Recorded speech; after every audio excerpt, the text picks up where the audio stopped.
Good morning dear students. आप सभी का इस एजुकेशनल यूट्यूब चैनल पे हार्दिक स्वागत है। प्रिय विद्यार्थियों, आज हम दिल्ली सल्तनत की स्थापना में गयासुद्दीन बलबन का क्या योगदान है, उसकी क्या उपलब्धियां रही हैं, इसके बारे में हम अध्ययन करेंगे।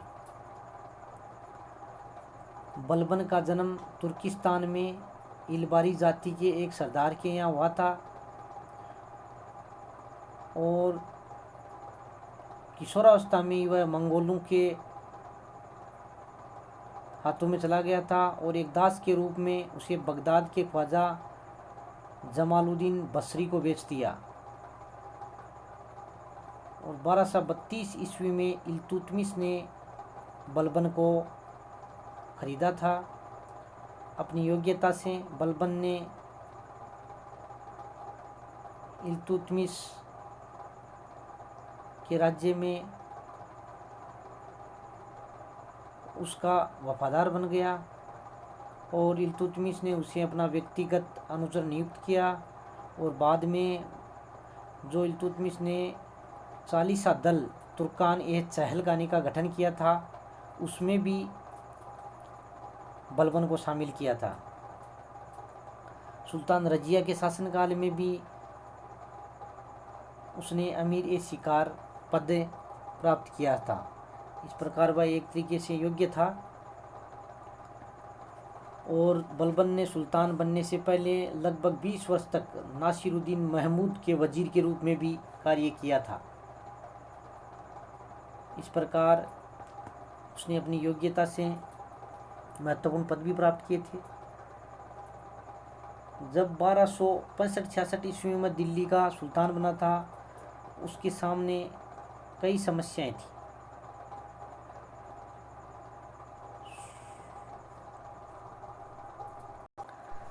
जब वह सुल्तान बना उस समय सुल्तान की प्रतिष्ठा काफ़ी गिर चुकी थी और तुर्की अमीर सरदार थे, उनके विरोध का भय भी था। इसके साथ साथ दिल्ली सल्तनत की आर्थिक स्थिति भी अच्छी नहीं थी।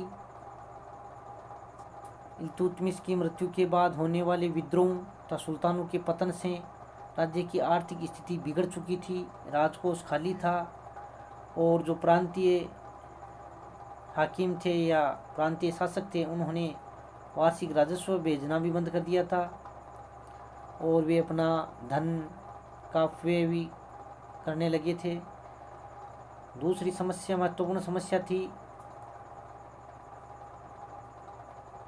चालीसा जो गुट था उसकी शक्ति दिन प्रतिदिन बढ़ती जा रही थी और वो साम्राज्य में एक तरीके से षड्यंत्रों का निर्माण कर रहे थे। सुल्तान के विरुद्ध विद्रोह कर रहे थे, इसलिए उनका दमन भी करना आवश्यक था।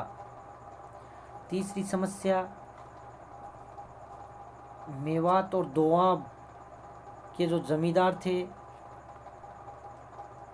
उनकी लूटमार को जो लूटमार करते थे उनकी प्रवृत्ति को रोकना था। चौथी समस्या, राजपूताना बुंदेलखंड आदि में राजपूत शक्ति का जो उदय हो रहा था उनको नष्ट करना या उनकी शक्तियों को कमज़ोर करना आवश्यक था। पांचवी समस्या, पश्चिमोत्तर सीमा को सुरक्षित बनाना था क्योंकि उधर से मंगोल आक्रमण होते रहते थे। इसके अलावा सर्वाधिक महत्वपूर्ण समस्या सुल्तान की प्रतिष्ठा और गरिमा को पुनः स्थापित करना था। इल्तुतमिश के जो निर्बल कमज़ोर उत्तराधिकारी थे उस समय सुल्तान के पद की प्रतिष्ठा काफ़ी गिर गई थी, इसलिए और तुर्क अमीर हावी हो गए थे, इसलिए सुल्तान की प्रतिष्ठा को कायम रखना बहुत ही अति आवश्यक था। इसके लिए उसने फिर राजत्व सिद्धांत अपनाया था। इस प्रकार ये जो समस्याएं थी इन सभी का बलबन ने अपनी योग्यता से निवारण किया और दिल्ली सल्तनत को सुदृढ़ बनाया। इसके अंतर्गत उसने सर्वप्रथम राजत्व सिद्धांत की घोषणा की। सम्राट की प्रतिष्ठा को पुनः स्थापित करने के लिए बलबन को राजत्व के नए सिद्धांत का प्रतिपादन करना पड़ा। उसका कहना था कि सुल्तान में ईश्वरीय ज्योति विद्यमान रहती है, सुल्तान का पद ही सर्वोपरि है, वह एक स्वेच्छाचारी निरंकुश शासक होता है। उसने अपने आप को तुरान के प्रसिद्ध राजवंश का वंशज घोषित किया। अपने शासनकाल में उसने केवल उच्चवंशीय लोगों को ही महत्वपूर्ण पदों पर नियुक्त किया और अपने आप को सामान्य लोगों से दूर रखने का प्रयास किया और साम्राज्य में गंभीरता और शिष्टता का वातावरण पैदा किया।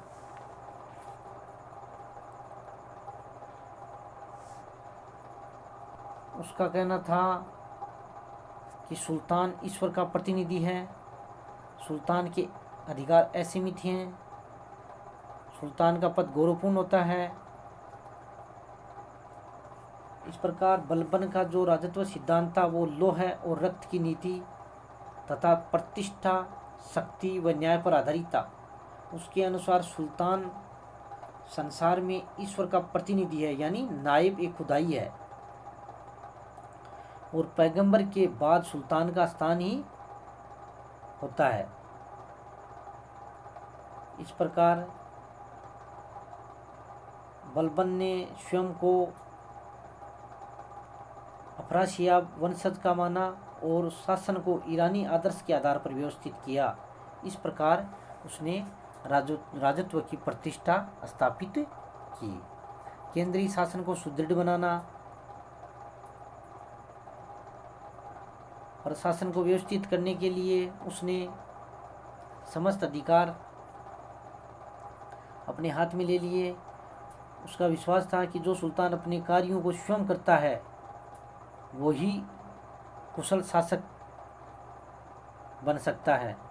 तो उसने प्रांतीय सूबेदारों पर कठोर नियंत्रण रखा और जो सुल्तान के आदेश होते थे उनकी अवहेलना करते थे उनको कठोर दंड दिए जाते थे।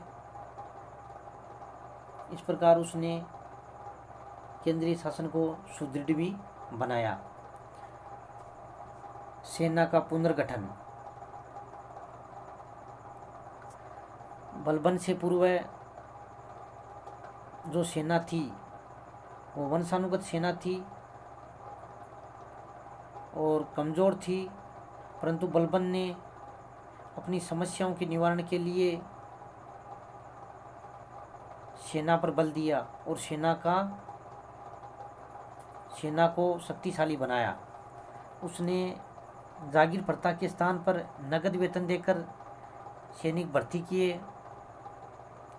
सेना के प्रशिक्षण पर भी ध्यान दिया और बलबन ने दीवान ए अर्ज यानी सैन्य विभाग की स्थापना की और इमाद उल मुल्क को सेनाध्यक्ष नियुक्त किया।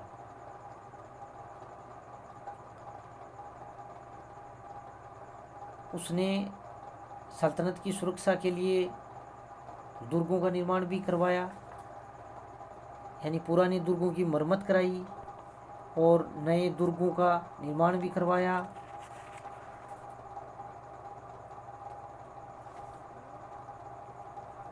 न्याय व्यवस्था। सुल्तान पद की प्रतिष्ठा को स्थापित करने के लिए उसने निष्पक्ष न्याय व्यवस्था और कठोर दंड विधान का निश्चय किया।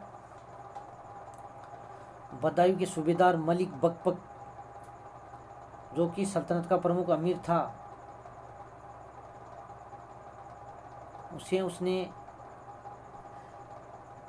कठोर दंड दिया और अपने सामने उसे कोड़ों से पीट पीट कर मरवाया और अवध के सूबेदार हैबात खान को भी 500 कोड़े लगवाए।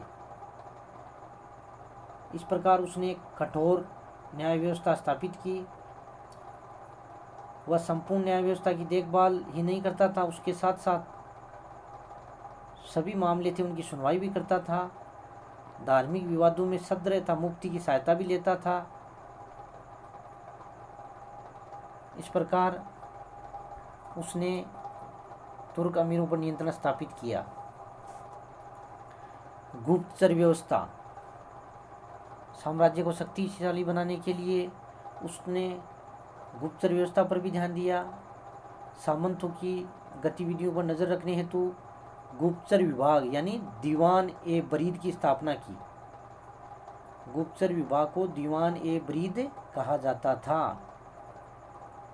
यानी सल्तनत काल में पहली बार बलबन ने ही गुप्तचर विभाग की स्थापना की थी और उन्हें विभिन्न प्रदेशों में नियुक्त किया ताकि साम्राज्य के विभिन्न क्षेत्रों की सूचनाएं उसे प्राप्त हो सके और साम्राज्य में शांति एवं व्यवस्था कायम की जा सके।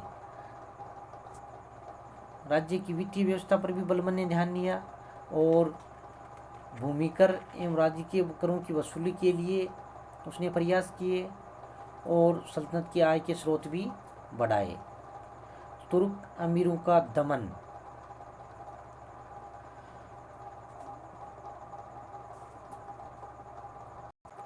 उसने तुर्क अमीरों का दमन किया, कईयों को मौत के घाट उतार दिया गया और चालीसा दल था जो अमीरों का दल था उसको भी उसने नष्ट किया ताकि सम्राट का कोई विरोध नहीं कर सके। उपद्रवकारी तत्वों का दमन, दिल्ली के आसपास और मेवात के क्षेत्र में जो मेवाती थे उनका भी उसने दमन किया क्योंकि वो साम्राज्य में अव्यवस्था पैदा करते थे और सुल्तान के लिए चुनौती बने हुए थे। बंगाल की समस्या और तुगरील का विद्रोह, बंगाल की समस्या ही दिल्ली सुल्तानों के लिए हमेशा सरदर्द बनी रहती थी क्योंकि बंगाल का प्रांत था वो धनी प्रांत था और दिल्ली से दूर था। जब बलबन सुल्तान बना उस समय बंगाल में तातार खां का शासन था परंतु उसने बलबन की दीनता स्वीकार कर ली थी। परंतु उसके बाद में तुगरील बंगाल का सूबेदार बना था, उसने अपने आप को स्वतंत्र घोषित कर दिया और मुकीसुद्दीन की उपाधि धारण की। परंतु बलबन ने उसका दमन किया और अपने छोटे पुत्र बुगरा खां को वहाँ का गवर्नर नियुक्त किया। मंगोल संकट और सीमांत की नीति, इल्तुतमिश के समय से ही भारत पर मंगोलों के आक्रमण होते आ रहे थे और बलबन के समय उनके आक्रमणों का खतरा अधिक बढ़ गया था। इसलिए मंगोल आक्रमणों से सुरक्षा के लिए उसने अपने निश्चित कदम उठाए। उत्तर पश्चिमी सीमा पर नए दुर्ग बनाए और शक्तिशाली सैनिक चौकियां स्थापित की। बठिंडा, सिरसा, अबोहर, भटनेर आदि दुर्गों का निर्माण करवाया और योग्य और विश्वस्त सेनापतियों को नियुक्त किया। सीमांत प्रांत के पुराने दुर्गों की मरम्मत करवाकर वहाँ भी योग्य सैनिकों को रखा और मंगोलों के अचानक आक्रमण का सामना करने की दृष्टि से बलबन ने साम्राज्य विस्तार की नीति को भी त्याग दिया था। इस प्रकार कुछ वर्षों तक सीमांत में शांति बनी रही परंतु 1279 में मंगोलों ने पुनः आक्रमण शुरू कर दिए परंतु उन्हें पुनः पराजित किया गया। इस प्रकार मंगोलों की जो समस्या थी वो उसके शासनकाल में बनी रही थी। फिर भी उसके समय में मंगोल दिल्ली सल्तनत पर कोई विशेष प्रभाव नहीं डाल सके और उत्तर पश्चिमी सीमा बलबन ने सुरक्षित रखी। इस प्रकार अपनी योग्यता, कुशल कूटनीति से उसने दिल्ली सल्तनत में सुदृढ़ीकरण में महत्वपूर्ण योगदान दिया।